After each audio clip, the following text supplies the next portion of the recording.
Everybody needs to get Anthea Butler's book, White Evangelical Racism, and then you'll realize what Donald Trump is trying to do to us. You need to read that book. It's absolutely essential that everybody read that book. Okay, yeah, definitely. I'm gonna have to check that out. Now I can kind of ask you, if you could talk about the blue eye, brown eye experiment, because that's where I know you from. That was my first introduction to you. What even inspired you to even try to do something like that? Number one, it wasn't an experiment. I don't experiment with people. That's illegal and it's immoral. I don't experiment with people. I do provide experiences for them so that they'll have a lifetime experience that will help them to explain and understand what's going on. What made me do it? I get sick to my stomach when I talk about it, and I'm sorry. I'm sorry, but the day Martin Luther King Jr. was killed, he had been one of our heroes of the month in February, along with, unfortunately, George Washington, who owned slaves, Abraham Lincoln, who refused to free the slaves until it was absolutely essential that he do so. He had no choice.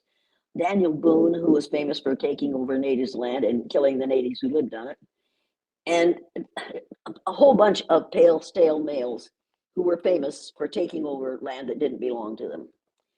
And Martin, we were going to learn the Sioux Indian prayer because we were studying that so-called Indian unit.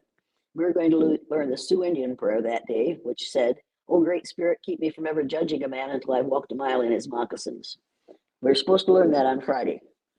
On Thursday night, I went home from school with the teepee that we had made the previous year. I was going to wash it, dry it, and iron it, and we are going to put it up in my classroom the next day. And as I walked in the door, the back door, the telephone was ringing. I answered the telephone, and it was my sister. She said, "Is your television on?" I said, "No, better turn it on." Why? Because they shot him. I said, "Who did we shoot this time?" Because we were in a shooting mood at that time. We shot people once a week. She said, "Martin Luther King Jr." I'm sorry. I'm sorry, but that was the worst thing that happened in my life up to that time. Because Martin Luther King Jr. had been one of our heroes of the month in February, and he was dead at the hands of an assassin in April. And I couldn't think of any way to explain that to my students. So I turned on the television, and there was Walter Cronkite interviewing three members of the black community. And he said to those men, when our leader was killed, his widow held us together. Who's going to keep your people in line? And I thought, my God, those are my people. Those aren't, they aren't a subgroup. Those are my people. I couldn't, so I changed the channel. And there was Dan Rather saying to two tall, tall black, so-called black men, "Don't you Negroes think you should feel sympathy for us white folks because we can't feel the anger at this killing that you Negroes can?"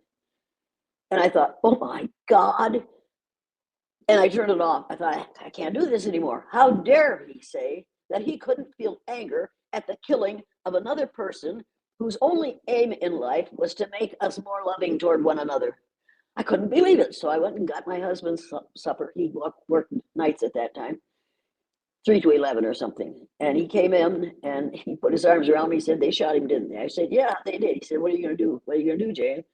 I said, "Well, I'm going to do what Hitler did." "What do you mean?" "I'm going to separate my students according to the color of their eyes tomorrow, and I'm going to treat those who have the wrong color eyes as we have treated people of color in this country." He said, "Jane, you better do that. You lose. Better not do that. You lose your job." I said, "If I lose my job for doing this, I would rather teach somewhere else. You'll never get a job somewhere else if you do this." Then I said, "I'll go to work with you." He said, "They won't hire you at this in that plant. You know that." I said, "Daryl, I'm going to do this because I'm an educator. I'm not a teacher. I'm an educator." The word educator comes from the root duck deuce, which means lead, the prefix e, which means out, the suffix ate, which means the active, and the suffix or, which means one who does. An educator, then, by definition, is one who is engaged in the act of leading people out of ignorance. And you can't lead people out of ignorance if you constantly teach, not educate, but teach students that all the wonderful things that have been done in this country and on the earth were done by pale, stale males. You can't do that, not if you're telling the truth. So we went to bed, and he said, "You're going to be sorry." And I went to sleep. I got up the next morning, got ready for school, walking out the door. My husband said, "Are you going to still do that thing?" I said, "Yes, I am." He said, "You lose your job." I said, Well, then I'll have to go to work with do something else. And I got out as fast as I could because I didn't want him to see the tears in my eyes because I thought he would support me in this. He had supported me in everything else. But this he could not. But you see, he rode back and forth from Riceville to Charles City, which is what 25 miles away, every day with men who worked in that tractor plant. So he knew how the people in Riceville felt about people who were other than what we call white. I should have listened to him. If I had listened to him, I wouldn't have done that exercise, and you wouldn't be talking to me today. And I would have decided to go to the dark side. I would have decided to continue to perpetuate the evil of treating people positively or negatively on the basis of the color of their skin. I couldn't do that. I couldn't do it then, and I couldn't do it since, and I can't do it now.